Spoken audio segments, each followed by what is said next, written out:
Welcome to Democracy Now!, democracynow.org, The War and Peace Report. I'm Amy Goodman. In California, at least 31 people are dead, more than 200 are missing as three massive wildfires fueled by easterly winds and a historic drought continue to rage.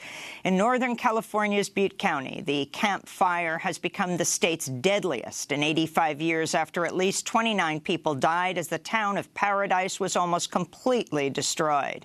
Recovery workers say some victims were reduced to bone fragments, raising the prospect of a much larger death toll as some 228 county residents remain unaccounted for. In Southern California, 250,000 residents of Los Angeles and Ventura counties were ordered to evacuate the Woolsey fire, including the entire city of Malibu and parts of the San Fernando Valley. The fire tore through oceanside homes as panicked residents sought to escape through a massive traffic jam along the Pacific Coast Highway. The Woolsey fire began near the Santa Ana Susanna Field Laboratory, site of a partial nuclear meltdown nearly 60 years ago. California's Department of Toxic Substances Control said it did not believe the flames kicked up any radioactive materials. On Sunday, Governor Jerry Brown said the fires were driven by climate change and that California needs to learn to adapt. We're in a new abnormal, and things like this will be part of our future. And this won't be the beginning. It'll be things like this and worse. The fires are so large they can be clearly seen from space. Smoke and ash have left millions of Californians exposed to air quality rated as unhealthy or very unhealthy levels, with residents of Los Angeles, Sacramento, and the Bay Area warned against spending time outdoors. President Trump responded to the fires by blaming California officials and threatening to cut off federal aid. Early Saturday morning, he tweeted, "There's no reason for these massive, deadly, and costly forest fires in California except that forest management is so poor. Billions of dollars are given each year with so many lives lost, all because of gross mismanagement of the forest. Remedy now or no more Fed payments." Trump's tweet drew outrage from first responders and state officials. California Professional Firefighters President Brian Rice called Trump's tweet ill-informed, ill-timed, and demeaning, adding, quote, "At a time when our every effort should be focused on vanquishing the destructive fires and helping the victims, the president has chosen instead to issue an uninformed political threat aimed squarely at the innocent victims of these cataclysmic fires." Among the Southern California communities evacuated due to the fires was Thousand Oaks, site of last Wednesday's mass shooting by a former Marine who opened fire at a country music bar, killing 12 people. New details about the shooter, Ian Long, have emerged. Former high school track coach says Long assaulted her and screamed profanities at her in high school. She described Long as a ticking time bomb who constantly lost his temper, but her attempts to have Long thrown off the track team were overruled by a senior coach who said that would compromise Long's goal of joining the Marines. Sam Tanner, who later served in the U.S. Marine Corps with Ian Long, told the New York Times, quote, "I'm not surprised someone I knew ended up doing a mass shooting. We had another guy recently committed suicide by cops in Texas. Guys struggle. We've lost more Marines in our peer group to suicide than we ever lost in Afghanistan," he said. About 17 veterans a day kill themselves.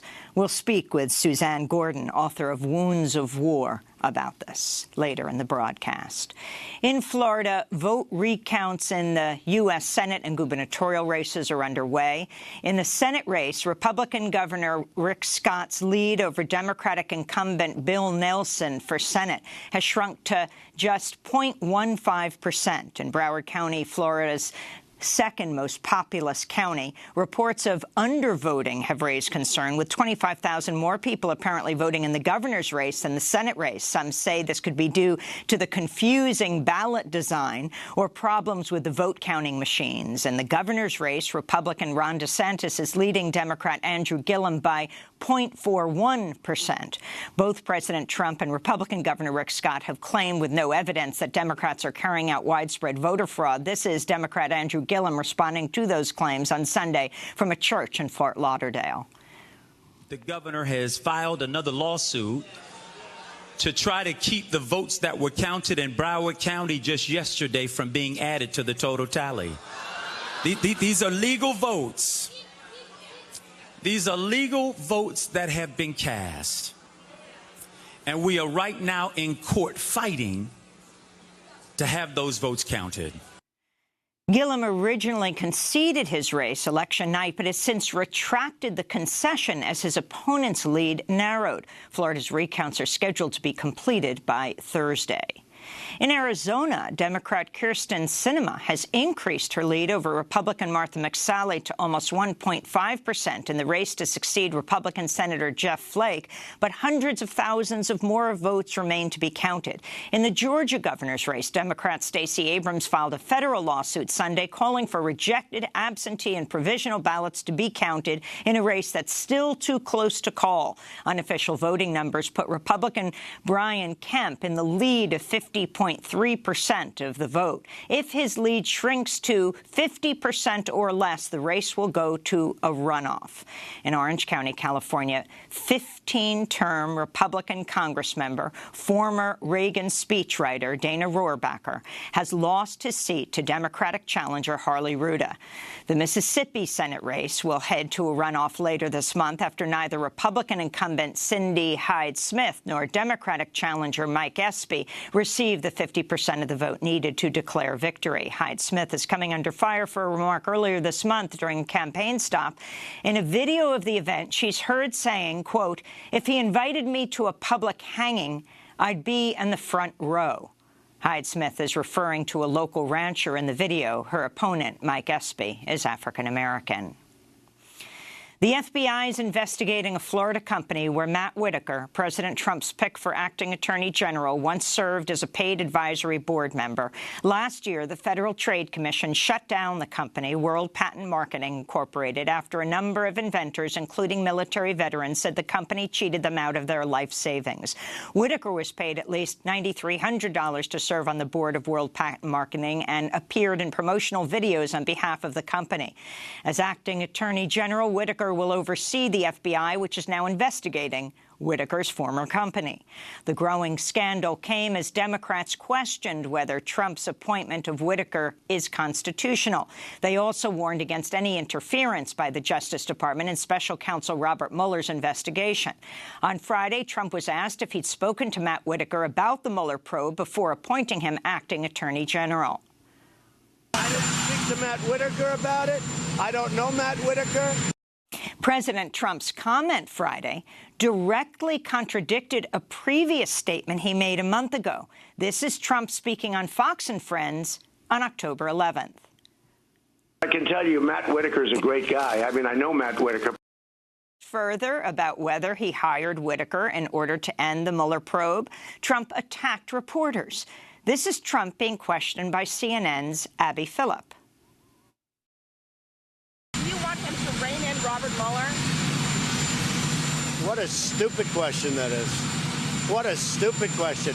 But I watch you a lot. You ask a lot of stupid questions. Abby Phillip is one of three prominent black women reporters Trump has attacked in recent days. Last Wednesday, Trump accused PBS reporter Yamiche Alcindor of asking a racist question at a White House news conference after she asked Trump whether he was emboldening white nationalists.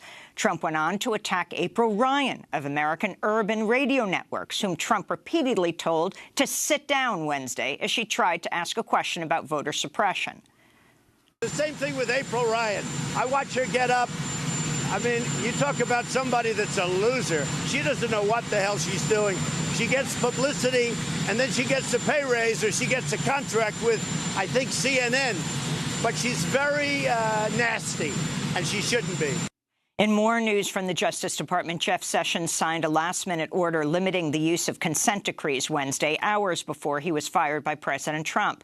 The order will restrict the ability of law enforcement officials to use court-enforced agreements between the Justice Department and local police departments to enact changes when the police departments have been accused of abuses and civil rights violations.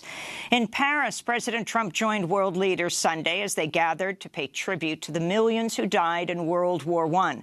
on the 100th anniversary of the armistice that ended the war. Speaking at a formal ceremony at the Arc de Triomphe, French President Emmanuel Macron warned growing nationalism in countries, including the United States, threatens the world again. After the ceremony, over 70 heads of state attended the Paris Peace Forum. President Trump was reportedly the sole head of state to skip it, returning to the U.S. shortly after it began. Trump also faced widespread criticism for his decision to cancel his visit to a U.S. military cemetery on Saturday because it was raining. After Headlines will speak to historian Adam Hochschild, whose article for The New Yorker earlier this month was headlined 100 years after the armistice. In Yemen, aid workers are warning that a U.S.-backed Saudi-led assault on the port city of Hodeidah threatens to cut off supply lines of food and medicine that are desperately needed by millions. The UN has called Yemen the world's worst humanitarian catastrophe, with some 14 million people on the brink of famine. Over the weekend, the Saudi coalition intensified its assault on Hodeidah, with reports of at least 149 deaths, including civilians, just in the past 24 hours. This is Dr. Mariam Aldagani of the group Save the Children, speaking from Hodeidah on Friday.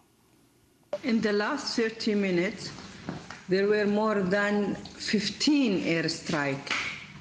15. I visit today Al-Amal Hospital. I saw one child. He's a teenager. He's 15 years old. He's totally paralyzed because before 3 days, he was walking in the street, and there is a stray bullet penetrating his neck and cut the spinal cord. He's totally paralyzed. The New York Times reports top Saudi intelligence officials close to Crown Prince Mohammed bin Salman considered a $2 billion plan to hire private intelligence operatives to assassinate prominent Iranians. The Times cited 3 people familiar with discussions about plans to kill Qasem Soleimani, the leader of the Quds Force of Iran's Revolutionary Guards Corps. The plan was reportedly discussed at a meeting arranged by George Nader, a Lebanese-American who reportedly pitched the assassination plan to Trump White House officials.